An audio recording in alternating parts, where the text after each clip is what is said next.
نحمده ونستعينه ونستغفره ونؤمن به ونتوكل عليه ونعوذ بالله من شرور أنفسنا ومن سيئات أعمالنا من يهده الله فلا مضل له ومن يضلل فلا هادي له وأشهد أن لا إله إلا الله وحده لا شريك له وأشهد أن محمدا عبده ورسوله أما بعد.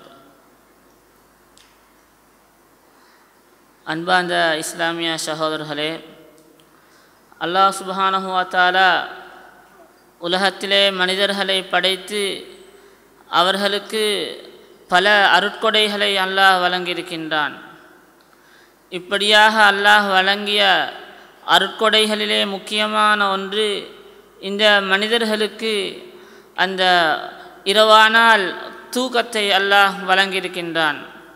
ஒரு மனிதன் பகலெல்லாம் உழைத்து களைப்படைந்து அதிலிருந்து அவன் மீளுவதற்குரிய ஒரு வாய்ப்பாக அவன் தனது உடலுக்கு தேவையான அந்த சக்தியை மீள பெறுவதற்குரிய ஒரு வாய்ப்பாக அல்லாஹ் இந்த தூக்கத்தை ஆக்கியிருக்கின்றான்.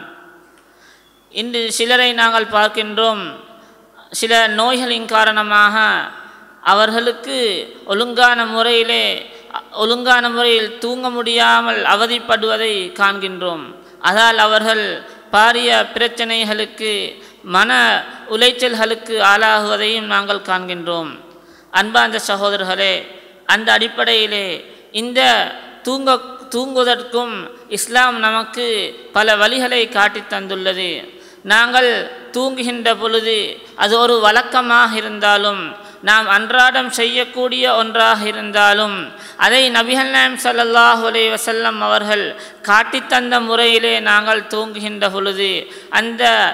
தூங்குகின்ற பொழுது அதை வணக்கமாக மாற்றி நன்மை தரக்கூடிய ஒன்றாக காணப்படுகிறது. எனவே இந்த தூங்குவதோடு சம்பந்தப்பட்ட சில ஒழுக்கங்களை நபிகள் நாயகம் ஸல்லல்லாஹு அலைஹி வஸல்லம் அவர்கள் சொல்லித் தந்துள்ள சில விடயங்களை நாங்கள் பார்ப்போம். அன்பார்ந்தவர்களே, நபிகள் நாயகம் ஸல்லல்லாஹு அலைஹி வஸல்லம் அவர்கள் தூங்குவதற்கு முன்னர் நாங்கள் செய்ய வேண்டிய பல அம்சங்களை நமக்கு சொல்லி தந்துள்ளார்கள். அதே போன்று தூங்குகின்ற நேரத்திலே நாங்கள் செய்ய வேண்டிய சில ஒழுக்கங்களையும் நமக்கு சொல்லி தந்துள்ளார்கள். அந்த வகையிலே நபி அவர்கள் ஒரு ஹதீஸிலே சொன்னார்கள், அதாவது நபி அவர்களை தொட்டும் வந்திருக்கின்றது, நஹா அனில் வஹ்ததி, அதாவது தூங்குகின்ற நேரத்திலே இரவிலே ஒரு மனிதர் தனியாக தூங்குவதை விட்டும் நபி அவர்கள் தடுத்துள்ளார்கள். அந்த ஹதீஸிலே சொல்கின்றார்கள், ஐயபீதர் ரஜுலு வஹ்தஹு அவ் யுசாஃபிர வஹ்தஹு, ஒரு மனிதர் தனியாக தூங்குவது, ஒரு கட்டிடத்திலே அல்லது வீட்டிலே யாருமே இல்லாத நேரத்தில், துணைக்கு யாருமே இல்லாத நேரத்திலே தனியாக தூங்குவதை நபி அவர்கள் தடுத்துள்ளார்கள். அதே போன்று அந்த ஹதீஸிலே நபி அவர்கள் கூறுகின்றார்கள், அதாவது தனியாக இரவிலே ஒருவர் பயணம் போவதையும் நபிகள் நாயகம் ஸல்லல்லாஹு அலைஹி வஸல்லம் அவர்கள் தடுத்துள்ளார்கள். அதை பற்றி கூறுகின்ற நேரத்திலே நபி அவர்கள் சொன்னார்கள், லவ் யாலமுன் நாசு மா ஃபில் வஹ்ததி மா அலமு, அதாவது மா சார ராகிபுன் பிலைலின் வஹ்தஹு, இரவிலே தனியாக பயணம் போவதால் ஏற்படக்கூடிய ஆபத்துக்களை நான் அறிந்திருக்கிற அளவு யாராவது மனிதர்கள் அறிந்தார்கள் என்று சொன்னால், மா சார ராகிபுன் பிலைலின் வஹ்தஹு, எந்த ஒருவரும் இரவிலே தனியாக பயணம் போக மாட்டார்கள் என்பதாக நபி அவர்கள் சொன்னார்கள். இந்த ஹதீஸ் புகாரியிலே பதிவு செய்யப்பட்டிருக்கின்றது. அதே போன்று முஸ்னத் அஹ்மதிலே பதிவு செய்யப்பட்டிருக்கிறது, நஹா அனில் வஹ்த, நபி அவர்கள் தனியாக தூங்குவதையும் தனியாக பயணம் போவதையும் தடுத்தார்கள் என்ற ஹதீஸ் அஹ்மதிலே பதிவு செய்யப்பட்டிருக்கிறது.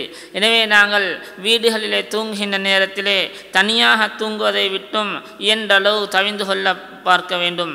அதே போன்று பாதுகாப்பற்ற மொட்டை மாடிகளிலே நாங்கள் தூங்குவதையும் தவிர்ந்து கொள்ள வேண்டும். நபி அவர்கள் சொன்னார்கள், அபூதாவுதிலே வரக்கூடிய ஒரு ஹதீஸ், மன்பாத் அலா சத்ஹி பைத்தின் லைஸ லஹு ஹிஜாருன், அதாவது சுவர் கட்டப்படாத பாதுகாப்பு சுவர்கள் கட்டப்படாத மொட்டை மாடியிலே யாராவது தூங்கினால் அவரை விட்டும் அல்லாஹுடைய பொறுப்பு நீங்கிவிட்டது என்பதாக நபி அவர்கள் கூறியுள்ளார்கள். எனவே நாங்கள் தூங்குகின்ற நேரத்திலே பாதுகாப்பற்ற அந்த இடங்களிலே தூங்குவதையும் தவிர்ந்து கொள்ள வேண்டும். அதே போன்று முக்கியமான ஒரு செய்தி நபி அவர்கள் சொன்னார்கள், நாங்கள் தூங்குகின்ற நேரங்களிலே நம்முடைய கைவாய்களை நல்ல முறையிலே கழுவி கொண்டு தூங்க வேண்டும். சாப்பாட்டுடைய அதாவது கொழுப்புகள் ஏதாவது பட்டிருந்தால் நல்ல முறையில் கைகளை கழுவி கொண்டு தூங்க வேண்டும். நபி அவர்கள் சொன்னார்கள், மன்பாத்த வஃபி யதிஹி கம்ருன், அதாவது யார் அவருடைய கையிலே கொழுப்புகள் உணவுடைய எச்சில் மீதிகள் ஏதாவது பட்டு கழுவாத நிலையிலே தூங்கினார் என்று சொன்னால், தூங்கி ஃபசாபஹு ஷைஉன், அவருக்கு ஏதாவது ஏற்பட்டதென்று சொன்னால், ஃபலா யலூமன்ன இல்லா நஃப்ஸா, அவர் தன்னையே பழித்து கொள்ளட்டும், அதற்கு வேறு யாரையும் குறை சொல்ல வேண்டாம் என்பதாக நபி அவர்கள் சொல்கிறார்கள். அதாவது நாங்கள் உணவுகள் சாப்பிட்டோம் என்றால் சில சந்தர்ப்பங்களிலே தூங்குகின்ற நேரத்திலே நாங்கள் சாப்பிடுகின்றோம். கட்டிலே உட்கார்ந்து கொண்டு சில நொறுக்கு தீனிகளை சாப்பிட்டு விட்டு கைகளை கழுவாமல் அந்த எச்சோடு நாங்கள் தூங்கிவிட்டோம் என்றால், அவ்வாறு தூங்கி நமக்கு ஏதாவது ஏற்பட்டால் யாரையும் குறை சொல்ல வேண்டாம், யாரையும் பழி சொல்ல வேண்டாம், அவர்களையே அவர்கள் குறை சொல்லிக் கொள்ளட்டும், பழித்து கொள்ளட்டும் என்பதாக நபி அவர்கள் சொன்னார்கள். இந்த ஹதீஸும் முஸ்னத் அஹ்மத் அதே போன்று அபூதாவுத் திர்மிதி போன்ற ஹதீஸ் கிரந்தங்களிலே பதிவாகி இருக்கிறது. எனவே நாங்கள் தூங்குகின்ற நேரத்திலே நம்முடைய கைவாய்களை நல்ல முறையிலே கழுவிக்கொள்ள வேண்டும். அதே போன்று முக்கியமான ஒரு சுன்னாவாக வுலு செய்வது காணப்படுகிறது. தூங்குவதற்கு முன்னர் நாங்கள் வுலு செய்து கொள்ள வேண்டும். நபி அவர்கள் பல ஹதீஸ்களிலே அதை கூறியுள்ளார்கள். நபி அவர்கள் சொன்னார்கள், இதா அதைத மல்ஜாக்க ஃபதவல்லா வுலு அகலிஸ்ஸலா, நீங்கள் தூங்குவதற்கு சென்றால் தொழுகைக்காக வேண்டி எவ்வாறு வுலு செய்வீர்களோ அவ்வாறு வுலு செய்து கொள்ளுங்கள் என்பதாக நபி அவர்கள் சொன்னார்கள். இந்த ஹதீஸும் புகாரியிலே பதிவு செய்யப்பட்டிருக்கிறது. நபி அவர்கள் பல இடங்களிலே வுலு அகலிஸ்ஸலா, வுலு தொழுகைக்காக வேண்டி வுலு செய்வது போன்ற சொல்கின்ற நேரத்திலே நாங்கள் பரிபூரணமான முறையிலே வுலு செய்ய வேண்டும். அதாவது சுன்னாக்களை எல்லாம் பேணி அந்த ஒழுங்கான முறையிலே அந்த வுலுவை நிறைவேற்ற வேண்டும். அவசரமாக நாங்கள் நிறைவேற்றாமல் ஒழுங்கான முறையிலே சுன்னா அனைத்தையும் பேணிய நிலையிலே பரிபூர்ண வுலுவை செய்து கொள்ள வேண்டும். அதே போன்று அன்பார்ந்த சகோதரர்களே, அந்த ஓதக்கூடிய துஆ குர்ஆன் ஆயத்துகளை பொறுத்தவரையிலே நபி அவர்கள் பற்றி வருகிறது. நபி அவர்கள் ஒவ்வொரு நாளும் இரவிலே சூரா சஜிதா அதே போன்று தபாரக்கல்லதி போன்ற சூறாக்களை ஓதாமல் தூங்க மாட்டார்கள் என்பதாக ஹதீஸ்களிலே வந்திருக்கின்றன. அதே போன்று இயலுமானவர்கள் தஹஜ்ஜத்துக்கு எழும்புவது, அதாவது சந்தேகமாக இருக்கக்கூடியவர்கள் தூங்குவதற்கு முன்னர் வித்ர் தொழுவது கூடிய பழக்கத்தை ஏற்படுத்தி கொள்ள வேண்டும். அபூ ஹுரைரா ரலியல்லாஹு அன்ஹு அவர்கள் சொல்கின்றார்கள், நபி அவர்கள் எனக்கு 3 அம்சங்களை வசியத்து செய்தார்கள் என்று கூறிவிட்டு அதிலே சொன்னார்கள், வன் ஊத்திர கபுல அன் அனாம், தூங்குவதற்கு முன்னர் வித்ர் தொழுகையை தொழுது கொள்ளுமாறு நபி அவர்கள் எனக்கு சொன்னார்கள், வசியத்து செய்தார்கள் என்பதாக அபூ ஹுரைரா ரலியல்லாஹு அன்ஹு அவர்கள் கூறுகின்றார்கள். அபூபக்கர் ரலியல்லாஹு அன்ஹு அவர்கள் தூங்குவதற்கு முன்னர் வித்ர் தொழக்கூடியவர்களாக இருந்தார்கள். உமர் ரலியல்லாஹு அன்ஹு அவர்கள் தூங்கி எழுந்து தஹஜ்ஜத்துடைய நேரத்திலே வித்ரை தொழக்கூடியவர்களாக இருந்தார்கள். எனவே நாங்கள் தஹஜ்ஜத்துக்கு எழும்புவதிலே சந்தேகம் இருந்தால் தூங்குவதற்கு முன்னர் வித்ரை தொழுவதற்கு நாங்கள் பழக்கிக் கொள்ள வேண்டும். அதே போன்று நாங்கள் தூங்குகின்ற நேரத்தை மிகவுமே லேட்டாக்காமல் இருப்பது சிறந்ததாக காணப்படுகிறது. அதாவது மிகவுமே நேரம் பிந்தி தூங்குவதால் தஹஜ்ஜத்து அதே போன்று சுபஹ் தொழுகைகள் மிஸ் ஆகுவதற்குரிய சந்தர்ப்பம் காணப்படுகிறது. நபி அவர்களை பற்றி கூறப்படுகிறது, கானன் நபி ஸல்லல்லாஹு அலைஹி வஸல்லம் யக்ரஹுன் நௌம கப்லல் இஷாஇ வல் ஹதீஸ பஅதஹா, இஷாவுக்கு முன்னால் தூங்குவதையும் அதே போன்று இஷா தொழுதற்கு பின்னால் நேரம் விழித்திருந்து பேசிக்கொண்டிருப்பதையும் நபி அவர்கள் வெறுக்கக்கூடியவர்களாக இருந்தார்கள் என்று புகாரிலே பதிவு செய்யப்பட்டிருக்கிறது. அதே போன்று ஒரு முக்கியமான ஒரு அம்சம் என்னவென்று சொன்னால், நபிகள் நாயகம் ஸல்லல்லாஹு அலைஹி வஸல்லம் அவர்கள் சொன்னார்கள், அதாவது தூங்குவதற்கு முன்னர் வீட்டுகளிலே செய்ய வேண்டிய ஒரு ஒழுங்கிலே நபி அவர்கள் சொன்னார்கள், கத்துல் இனா, வீட்டிலே இருக்கக்கூடிய பாத்திரங்களை நீங்கள் மூடிவிடுங்கள். அதே போன்று ஏனையவைகளை மூட முடியாதவைகளை நீங்கள் கவுத்து வையுங்கள். நபி அவர்கள் சொன்னார்கள், என்ன காரணம் தெரியுமா? ஃபைன்ன ஃபி ஸனதி லைலத்தன், அதாவது வருடத்திலே ஒரு நாள் இரவு இருக்கிறது, யன்சிலு ஃபீஹா வபா, அன்றைய இரவிலே அதாவது நோய் நொடிகள் அன்றைய இரவிலே இறங்குகின்றன. லா யமுர்ரு பி இனாஇன் லம் யுகத்த, மூடப்படாத எந்த ஒரு பாத்திரமாக இருந்தாலும் அல்லது கௌத்து வைக்கப்படாத பாத்திரங்களாக இருந்தால் இல்லா வகா ஃபீஹி மின் ஸாலிகல் வபா, அந்த நோயிலிருந்து அந்த நோய் அந்த பாத்திரங்களுக்குள் சென்று விடுகிறது என்பதாக நபி அவர்கள் சொன்னார்கள். அதாவது நாங்கள் முக்கியமாக கவனிக்க வேண்டும், இரவிலே தூங்குகின்ற நேரத்திலே அடுப்படியிலே இருக்கக்கூடிய அந்த பாத்திரங்கள் அதாவது மூடப்பட்டிருக்கிறதா அல்லது அவைகளை நாங்கள் கௌத்து வைத்திருக்கிறோமா என்று பார்க்க வேண்டும். அவ்வாறில்லா சந்தர்ப்பத்திலே அவைகளை மூடி வைத்து விட வேண்டும். ஏனெனில் நபி அவர்கள் சொன்னார்கள், வருடத்திலே ஒரு நாள் இரவு இருக்கிறது, அந்த இரவிலே பூமிக்கு சோதனைகள், நோய்கள், வபாக்கள் இறங்குகின்றன. அவைகள் மூடப்படாத அதேபோன்று கௌத்து வைக்கப்படாத அந்த பாத்திரங்களிலே இறங்குகின்றன என்பதாக நபி அவர்கள் சொன்னார்கள். எனவே அன்பார்ந்த சகோதரர்களே, நாங்கள் சற்று சிந்தித்து பார்க்க வேண்டும்.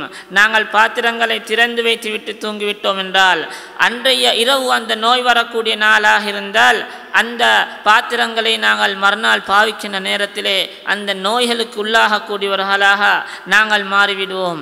எனவே இந்த விடயத்திலே நாங்கள் சற்று எச்சரிக்கையாக இருந்து கொள்ள வேண்டும்.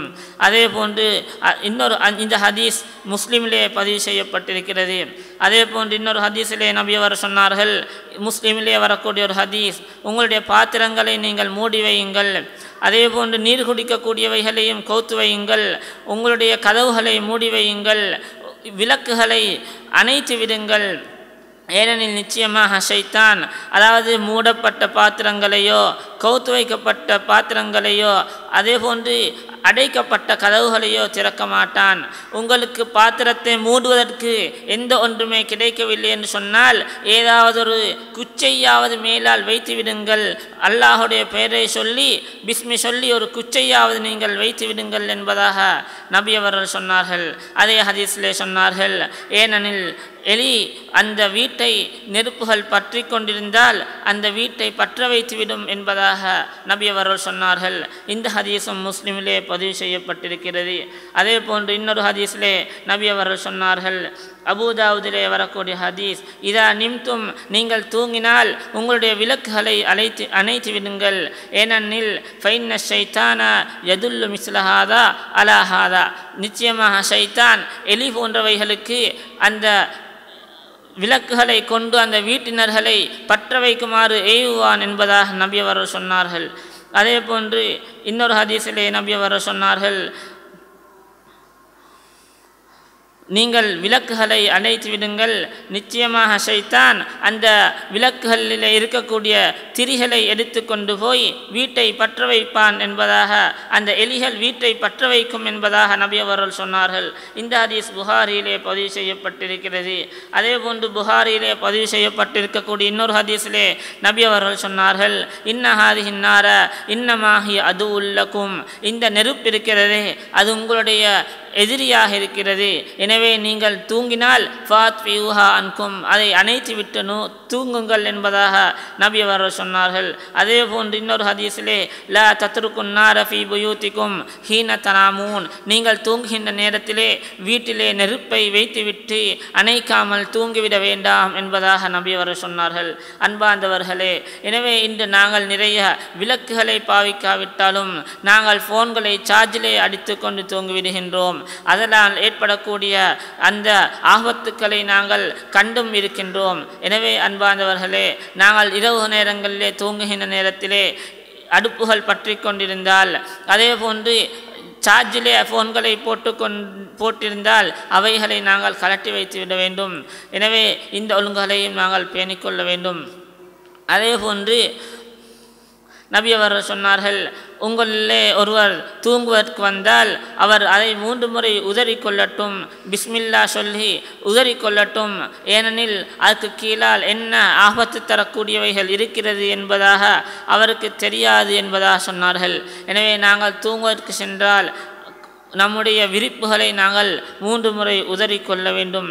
அதே போன்று நபி அவர்கள் சொல்லி தந்துள்ளார்கள், தூங்குவதற்கு சென்றால் நாங்கள் 2 கைகளையும் சேர்த்து வைத்து, அதாவது அதிலே குல்ஹு அல்லாஹு அஹத், குல்லாது ரப்பில் ஃபலக், குல்லாது ரப்பின் நாஸ் இந்த சூறாக்களை ஊதி உடம்பிலே இயன்றளவு நாங்கள் தடவிக்கொள்ள வேண்டும். இவ்வாறு 3 முறைகள் செய்ய வேண்டும். நபி அவர்களை தொட்டும் இவ்வாறு செய்யக்கூடியவர்களாக இருந்தார்கள் என்று வந்திருக்கிறது. அதுவும் புகாரியிலே பதிவு செய்யப்பட்டிருக்கிறது. எனவே நாங்கள் தூங்குவதற்கு சென்றதும் நம்முடைய விருப்பிலே இருந்து கொண்டு இந்த துவாக்களை ஊதி இந்த குல்சூரா 3 ஓதி கைகளிலே ஊதி நாங்கள் உடம்பு பூராக இயன்றளவு தடவிக்கொள்ள வேண்டும். அதே போன்று நாங்கள் படுக்கின்ற நேரத்திலே முகக்குப்புற தூங்குவதை நாங்கள் தவிர்ந்து கொள்ள வேண்டும். ஒரு ஹதீஸிலே நபி அவர்கள் ஒரு மனிதர் முகக்குப்புற தூங்கிக் கொண்டிருக்கின்றதை பார்த்து சொன்னார்கள், இன்ன ஹாதிஹி லிஜாத்துன் லா யுஹிப்புஹல்லாஹ், அதாவது இது அல்லாஹ் விரும்பாத தூங்கும் முறை என்பதாக சொன்னார்கள். இன்னொரு ஹதீஸிலே சொன்னார்கள், இன்னஹா லிஜாத்து அஹ்லின் நார், இது நரகவாசிகள் தூங்கக்கூடிய தூங்கும் முறை என்பதாக நபி அவர்கள் சொன்னார்கள். எனவே நாங்கள் முகக்குப்புற தூங்குவதை தவிர்ந்து கொள்ள வேண்டும். இன்று நம்மிலே அதிகமானவர்கள் இலகுக்காக வேண்டி எந்த ஒரு யோசனையும் இல்லாமல் இந்த முறையிலே தூங்குவதை வழக்கமாக கொண்டிருக்கின்றோம். எனவே முகக்குப்புற தூங்குவதை விட்டும் நாங்கள் முற்றுமுழுதாக தவிர்ந்து கொள்ள வேண்டும். மாறாக வலது பக்கமாக நாங்கள் சாய்ந்து தூங்க வேண்டும். நபி அவர்கள் சொன்னார்கள், சும்மல் தஜ அலா சிக்கிக்கல் ஐமன், உமது வலது பக்கமாக சாய்ந்து நீங்கள் தூங்குங்கள் என்பதாக நபி அவர்கள் சொல்லி தந்துள்ளார்கள். அதே போன்று தூங்குகின்ற நேரத்திலே நாங்கள் வலது கையை வலது கன்னத்திலே வைத்து தூங்குவதும் நபி அவர்கள் காட்டி தந்தொரு முறையாக காணப்படுகிறது.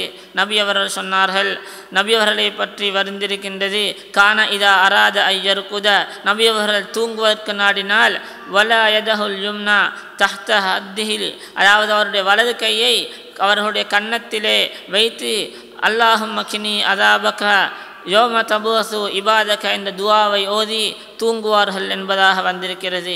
எனவே நாங்கள் முகக்குப்புற தூங்காமல் வலது பக்கமாக திரும்பி வலது கையை வலது கன்னத்திலே வைத்து தூங்குவது நபி அவர்கள் காட்டித்தந்த ஒழுக்க முறையாக காணப்படுகிறது. இதுபோன்று பல துவாக்கள் காணப்படுகின்றன. அல்ஹம்துலில்லாஹில்லதி அதாமனா வசகானா வகஃபானா வ ஆவானா ஃபகம் மிம்மன் லா காஃபிய லஹு வலா மூவி.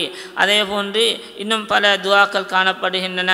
அதிலே முக்கியமாக இரவிலே தூங்குவதற்கு முன்னர் நாங்கள் சுபஹானல்லாஹ் 33 முறை, அல்ஹம்துலில்லாஹ் 33 முறை, அல்லாஹு அக்பர் 34 முறை ஓதிக்கொள்ளுவதற்கு பழகிக்கொள்ள வேண்டும். ஏனென்றால் ஒரு முறை அலி ரலியல்லாஹு அன்ஹு அவர்கள் வீட்டிலே வேலைகள் அதிகமாக இருப்பதால் கஷ்டம் என்பதால் ஒரு வேலைக்காரரை கேட்பதற்கு நபி அவரிடத்திலே போகின்றார்கள். அங்கே நபி அவர்கள் இருக்கவில்லை, திரும்பி வருகின்றார்கள். அதன் பிறகு நபி அவர்களே இரவு அவருடைய வீட்டுக்கு வருகின்றார்கள். அதாவது ஃபாத்திமா நாகி அவர்கள் நபி அவரிடத்திலே சென்று விட்டு நபி அவர்களை காணாதால் திரும்பி வந்து விடுகின்றார்கள். அதன் பிறகு அன்றைய தினம் இரவு நபி அவர்கள் அலி ரலியல்லாஹு அன்ஹுடைய வீட்டுக்கு வந்து ஃபாத்திமா நாகி அவர்களும் அலி ரலியல்லாஹு அன்ஹும் தூங்குவதற்கு தயாராக இருக்கின்ற நேரத்திலே அவர்களுக்கு 2 பேருக்கும் மத்தியிலே உட்கார்ந்து நபி அவர்கள் சொன்னார்கள், வேலைக்காரரை விட சிறந்த ஒன்றை சொல்லித் தருகிறேன் என்று கூறிவிட்டு சொன்னார்கள், தூங்குவதற்கு சென்றால் சுப்ஹானல்லாஹ் 33, அல்ஹம்துலில்லாஹ் 33, அல்லாஹு அக்பர் 34 தடவை கூறிக்கொண்டு தூங்குங்கள். ஃபஹுவ கைருல் லகுமா மின் ஹாதிமின், இது உங்களுக்கு ஒரு வேலைக்காரர் கிடைப்பதை விட மிக சிறந்தது என்பதாக நபி அவர்கள் சொன்னார்கள். இந்த ஹதீஸ் புகாரியிலே பதிவு செய்யப்பட்டிருக்கிறது. அன்பார்ந்த சகோதரர்களே, இந்த துவாவை இந்த திக்ரை அலி ரலியல்லாஹு அன்ஹு அவர்கள் எந்தளவு ஓதக்கூடியவர்களாக இருந்தார்கள் சொன்னால், இந்த நபி அவர்கள் சொல்லி தந்த தினத்திலிருந்து அவர்கள் விடவே இல்லை, பல வருடங்களாக விடாமல் ஓதக்கூடியவர்களாக இருந்தார்கள். அவர்களுடைய ஆட்சி காலத்திலே அவர்கள் கூஃபாவிலே ஆட்சி செய்கின்ற நேரத்திலே ஒரு தடவை மக்களுக்கு இந்த விடயத்தை கூறுகின்ற நேரத்திலே அவர்கள் சொல்கின்றார்கள், நபி அவர்கள் எப்பொழுது எனக்கு சொல்லி தந்தார்களோ அன்றிலிருந்து நான் இதை ஒரு நாள் கூட விடவில்லை என்று சொல்கின்றார்கள். அந்த நேரத்திலே அங்கே இருந்த ஒரு மனிதர் கேட்கின்றார், அலி ரலியல்லாஹு அன்ஹுடைய வாழ்க்கையிலே நடந்த மிக பெரிய ஒரு அதாவது சோதனையினாலான அவர்களுடைய காலத்திலே நடந்த அந்த சிஃபியின் யுத்தம் நடைபெற்ற அந்த இரவை பற்றி கேட்கின்றார்கள். அந்த சிஃபியின் யுத்தம் நடந்த இரவிலேயும் நீங்கள் ஓதிக்கொண்டு தானா தூங்கினீர்கள் என்று கேட்ட நேரத்திலே, அன்றைய தினத்திலும் உங்களுக்கு மிஸ் ஆகவில்லையா என்று கேட்ட நேரத்திலே அவர் சொன்னார்கள், இல்லை, அன்றைய தினமும் நான் ஓதிக்கொண்டு தான் தூங்கினேன் என்பதாக அந்த அலி ரலியல்லாஹு அன்ஹு அவர்கள் சொல்கின்றார்கள், அன்பார்ந்தவர்களே, ஹிஜ்ரி 37 நடைபெறுகிறது அந்த யுத்தம். நபி அவர்கள் ஹிஜ்ரி 11 மரணித்து விடுகின்றார்கள். ஹிஜ்ரி 10 இந்த துஆவை நபி அவர்கள் சொல்லிக் கொடுத்தார்கள் என்று வைத்திருந்தாலும் கிட்டத்தட்ட 27 வருடங்கள் ஒரு நாள் கூட விடாமல் அலி ரலியல்லாஹு அன்ஹு அவர்கள் தூங்குகின்ற நேரத்திலே இதை ஓதினார்கள் என்று சொன்னால், நபி அவர்கள் சொல்லித்தந்த ஒரு சுன்னாவிலே, நபி அவர்கள் காட்டித்தந்த அந்த ஒரு ஒழுக்கத்திலே அவர்கள் எந்தளவு பற்றோடு அன்போடு அந்த பேணுதலோடு இருந்தார்கள் என்று நாங்கள் சிந்திக்க வேண்டும். எனவே அன்பார்ந்த சகோதரர்களே, இந்த சுன்னாக்களை நாங்கள் கடைபிடிக்க வேண்டும். சுன்னா தானே, இதை விட்டால் பாவமில்லை தானே என்ற மனோநிலையிலே நாங்கள் இருந்துவிடக்கூடாது. அன்றைய சஹாபாக்கள் நபி அவர்கள் சொல்லி தந்து விட்டார்கள், நபி அவர்கள் கற்றுத்தந்த ஒன்று என்பதற்காக அதை விடாமல் தொடர்ந்து செய்யக்கூடியவர்களாக இருந்தார்கள். எனவே நாங்களும் அந்த நபி அவர்கள் சொல்லித்தந்த அந்த விடயங்களை நல்ல முறையிலே நம்முடைய வாழ்க்கையிலே எடுத்து நடக்க பழக வேண்டும். அதே போன்று ஆயத்துல் குர்சி நாங்கள் ஓதிக்கொள்ள வேண்டும். நபி அவர்கள் அதை பற்றி சொன்னார்கள், அவ்வாறு ஓதினால் அல்லாஹ்விடத்திலிருந்து ஒரு உதவியாளன் பாதுகாக்கக்கூடியவர் உங்களிடத்திலே இருக்கின்றார், ஷைத்தான் காலை வரை உங்களை நெருங்க மாட்டான் என்பதாக நபி அவர்கள் சொன்னார்கள். அன்பார்ந்தவர்களே, இன்று நாங்கள் எவ்வாறு தூங்கப் போகின்றோம்? கையிலே ஃபோனை பார்த்து கொண்டு ஃபேஸ்புக் வாட்ஸ்அப்போடு தூங்குகின்றோம். அன்பார்ந்த சகோதரர்களே, அந்த நேரத்திலே நாங்கள் துஆக்களை ஓதுகின்றோமா அல்லது ஆயத்துல் குர்சியை ஓதுகின்றோமான்னு கேட்டால் இல்லை, பாவமான அதே போன்று தடுத்த விடயங்களை பார்த்து கொண்டு பேசிக்கொண்டு தான் நாங்கள் தூங்கிவிடுகின்றோம். இதை விட்டு நாங்கள் தவிந்து கொள்ள வேண்டும். அதே போன்று ஆமன ரசூல் என்று வரக்கூடிய அந்த 2 ஆயத்துகளை நாங்கள் ஓத வேண்டும். நபி அவர்கள் சொன்னார்கள், அல் ஆயத்தானி மின் ஆஹிரி சூரத்துல் பக்ரா, சூரத்துல் பக்ராவுடைய கடைசி 2 வசனங்கள் இருக்கின்றன. மன் கரஅஹுமா ஃபீ லைலத்தின், யார் ஒரு இரவிலே 2 ஆயத்துக்களை மோதுகிறாரோ கஃபதாஹு, அதுவே அவருக்கு போதும் என்பதாக நபி அவர்கள் சொன்னார்கள். இந்த ஹதீஸும் புகாரியிலே பதிவு செய்யப்பட்டிருக்கிறது. அன்பார்ந்தவர்களே, இது போன்று பல துஆக்களை நபி அவர்கள் நமக்கு கற்று தந்துள்ளார்கள். எனவே பல ஒழுக்கங்களை நபி அவர்கள் நமக்கு கற்றுத் தந்துள்ளார்கள். எனவே அந்த ஒழுக்கங்களை, அந்த நபி அவர்கள் கற்றுத்தந்த அந்த சுன்னாக்களை நாங்கள் நம்முடைய வாழ்க்கையிலே எடுத்து நடந்தோம் என்று சொன்னால் நம்முடைய அன்றாட பழக்க வழக்கங்களை நாங்கள் வணக்கங்களாக மாற்றிக்கொள்ள முடியும். எனவே நபி அவர்கள் கற்றுத்தந்துள்ள இந்த தூங்கக்கூடிய இந்த ஒழுங்குகளை பேணி நபி அவர்கள் கட்டித்தந்த அந்த துஆக்களை ஓதி நாங்கள் நம்முடைய தூக்கத்தையும் ஒரு வணக்கமாக மாற்றி அதன் மூலம் பெறக்கூடிய நன்மைகளை பெறுவதற்கு முயற்சி செய்வோமாக. அதற்கு எல்லாம் வல்ல அல்லாஹ் நம் அனைவருக்கும் கிருபை செய்வானாக. வாஹிர் தவானா அல்ஹம்துலில்லாஹி ரப்பில் ஆலமீன்.